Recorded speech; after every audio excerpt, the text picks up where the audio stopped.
Application is gubbaatti argitan kana guys Claude AI dhaan hojjetame sun isin jedhee amantu guys. Yeroo ammaa kanatti guys AI kun application hojjechaa jira.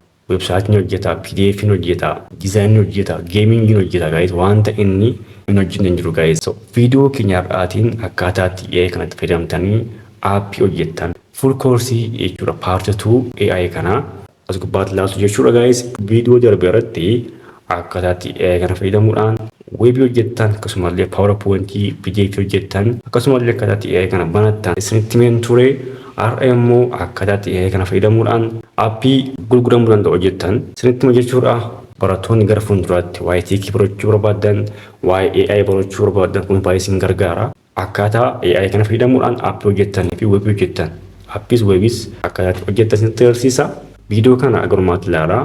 Akkasumallee viidiyoon kun namoota hedduu bira ga'uuf like share godhaa. Maatii kanaaf immoo haaraa yoo taatan subscribe godhaa guys. Akkasumallee irra guys giveaway qabaa. Viidiyoo kana agarummaatti ilaalaa. Barumsaaf isiniif ta'a keessumaa barattoonni AI gubbaa jirtan barattoonni gara teekii dhufuu barbaadan kun isiniif jechuudha. Like share godhaa. Deeply galleetu waa'ee fakkiin AI kana laaltu jechuudha. Viidiyoo kana agarummaatti ilaalaa. Like share subscribe godhaa. Kanaan dura akkaataatti sign up gootan akkaataatti AI kanatti banattan viidiyoo hojjedheen ture jechuudha. So guutummaa isaa viidiyoo kana jechuudha. As gubbaa siniifan ka'a. Namoonni sign up hin godhanne sign up godhaa guys. Okay. Laptopidhaafis bilbilaafis jechuudha. Hojjedheen ture viidiyoo sana ilaalaa. So egaa AI kana AI biraarra wanta itti godhamu jechuudha. Of course ChatGPT wajjin wal fakkaata interfeesiin isaa garuu Claude AI system build-up gochuu danda'a. Website hojjeta, app hojjeta. Okay. Skillii barbaadan add skill gootanii skillii haaraa barachuu dandeessu guys. Wanti guddaan AI kun qabu ChatGPT irra wanta itti godhamu jechuudha. Skillii iddoo kanatti barachuu dandeessu jechuudha. Even skilliiwwan jiran illee customize gootanii skillii create gootanii barachuu dandeessu jechuudha. This is a very important thing. Skillii barbaadan codingis ta'uu danda'a. Wanta barbaadan iddoo kanatti barachuu dandeessu jechuudha guys. Okay. And also appii keessan AI kana wajjin walitti hidhuu dandeessu. Fakkeenyaaf Gmail keessan, Google Drive keessan, Canva keessan illee guys application Canva jedhamu illee as gubbaatti jechuudha connect gootanii AI kana wajjin fayyadamuu dandeessu jechuudha. So fakkeenyaaf Gmail gaafa isin argamu deebii akkasiin deebisuu fakkeenyaaf emailiis maal akka ta'e emailii hojiiti immoo emailii maalii akka ta'e filter godhee emailii hojii fi emailii akkasuma randomly adda baasee jechuudha. AI kun isinii kennuu danda'a jechuudha. This is a very powerful thing. Akkasumallee Zoom fakkeenyaaf viidiyoo koolii asoftu yoo ta'e so wanta baay'ee as gubbaatti connect gootanii jechuudha fayyadamuu dandeessu jechuudha. Fakkeenyaaf mee Gmail koo connect agoonu so connect gooname fakkeenyaaf argartan kanaan iddoo kanatti select gootu jechuudha. What Claude for Gmail can access maal akka jechuu qabu. Message emailii keessan akka ilaaluuf akkasumallee draft akka manage godhuuf akkasumallee akka inni read, compose and send email akka godhu jechuudha. Then you can read, you can send your email guys. So akkuma agartan iddoo kanatti akkuma agartan connect ta'ee jira jechuudha guys. So scammeriin garaagaraa linkii garaagaraa ergaa oolu. So kanarraallee akka of eegdaniif isin gargaara jechuudha. Maaliif adda baasuu danda'a waan ta'eef soorsii wanticha adda baasuu danda'a waan ta'eef scammerii irraa illee isin eeguu danda'a jechuudha. This is very important thing is. Egaa AI kuni AI baay'ee powerful ta'eera guys. Dhugaa AI kana akka salphaatti ilaalna. Yoo isiniif danda'ama ta'e AI kana premium isaa bitadhaa guys. AI baay'ee powerful ta'eera. System hojjechuu danda'a guys. System guddaa hojjechuu danda'a.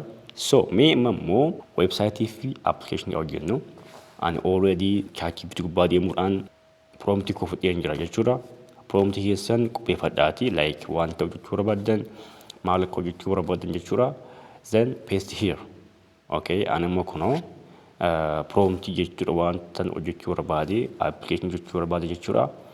Kunoo as gubbaatti paste godha jechuudha guys. Yaada isaatti maatii ChatGPT gubbaatti maal hojjechuu akka barbaadan itti maatii kanaan booddee prompt as gubbaatti naaf barreessi jedhaani. Okay. Then ChatGPT ni barreessiti. Maaliif ChatGPT akkuma beektan prompt gubbaatti baay'ee gaariidha. Prompt tsaafuu irratti baay'ee gaariidha. Akkasumallee idea irratti baay'ee gaariidha jechuudha. So ChatGPT prompt tsaafti piloodiin immoo sistema sana build godha jechuudha. then you can sell it guys. Iddoo feetanitti gurgurachuu dandeessu jechuudha. Front end duwwaa osoo hin taane back end illee qaba jechuudha guys. Okay, back end illee qaba jechuudha. Landing page qaba. Waan fakkaatu ilaaltu AI kuni haala kanaan deemnaan completely hojii namoota baay'ee karaatti mul'isuu danda'a jechuudha. So namni kamiyyuu websaayitii mataasaa build up gochuu danda'a jechuudha guys. Kan jechuun koo immoo koodingiin baradhaa jechuu koo miti. Koodingii baradhaa. Okay, koodingii saraan baradhaa. Fakkeenyaaf namni koodingii beeku tokkoo fi namni koodingii beekne wayii qixxee miti jechuudha. Egaa akkuma agartan kunoo we are building our application, also we are building our website.